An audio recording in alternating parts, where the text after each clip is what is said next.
Hey guys, welcome back. So today's video is just me making some turkey and beef stock because I was thinking about it and it's something that I've done for years and just kind of like know to do when I have leftover chicken bones or turkey bones. And I mean, we've all, or at least a lot of us, have made turkey soup after Christmas or Thanksgiving. But also I realize it's not something that everybody just naturally does because we can just buy it at the store in a box or a jar or a can or whatever. And so I figured I would make a video of me making them because they are dead easy to make. And also just a quick video showing you how I can them in the pressure canner because, again, that's not something that a lot of people do these days. I say that I do canning and quite often I get the look from people like, you do what? My great grandma used to do that. But yeah, I thought it was something that you might find interesting. And if you do, go ahead and like this video and I'll know to make more videos like this. And if you don't, well, my next cleaning video will be out soon. So let's get started.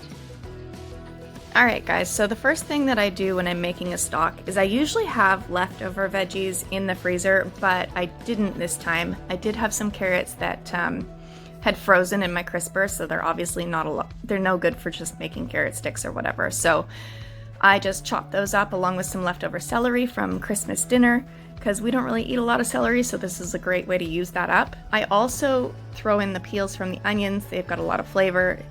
You're gonna strain it out later anyways, so it doesn't really matter.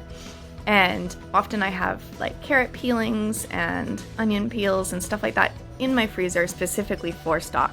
Here I am just putting my frozen beef bones. I got those when I bought a quarter cow from a local farmer. And so I'm just roasting those in the oven. And I'm making both the stocks at the same time. So in my roaster, my husband also brought up my leftover turkey bones. And I'm just throwing some of those veggies into the roaster with it. You can roast the turkey bones a second time. I chose not to just because I wanted to get this done. You can use whatever veggies you want. In the turkey one, I just used celery and onion, but you can also use, whatever vegetables you like. Peppers, onions.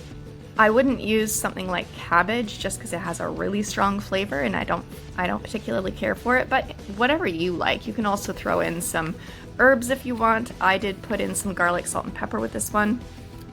Anyways, I also filled it with water and then I left it in my roaster all day long. So this is like hours later.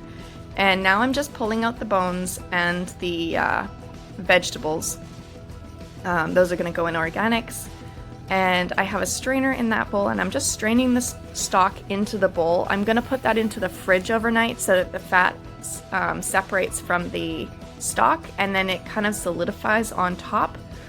And then you can easily scrape that off because you don't want a lot of fat when you're trying to can because the oil and grease can get onto the rim of the jar and keep your jars from sealing. So I just like to put it in the fridge overnight. Again, my bones roasted all afternoon. It just kind of helps to like add some flavor and it also helps with softening up that marrow in the bones. And now it's the next day and I am just scraping off the fat off the top of my turkey stock.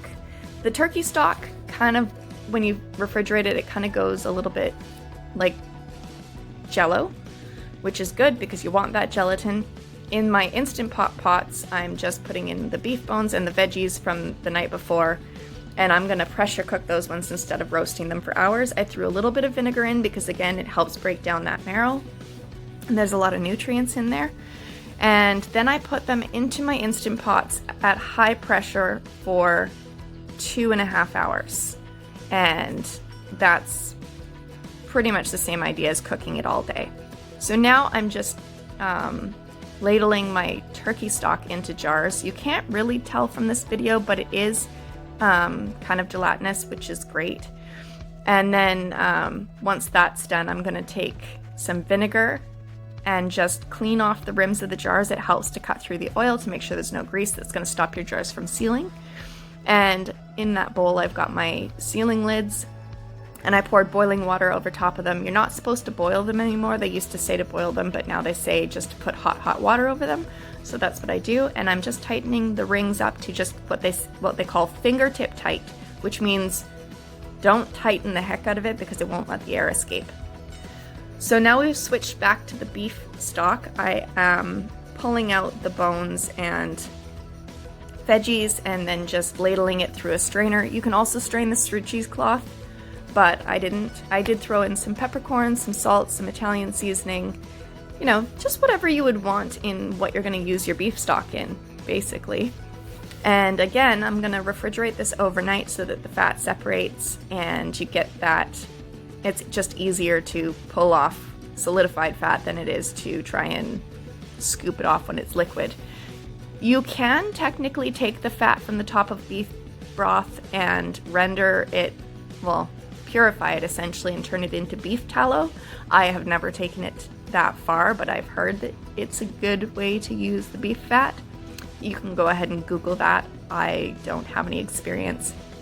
Anyways, I'm just putting my jars in the pressure canner. There is my finished result. If you want to know how to pressure can for your area, please look it up on Google because different elevations require different things. And I will see you next time.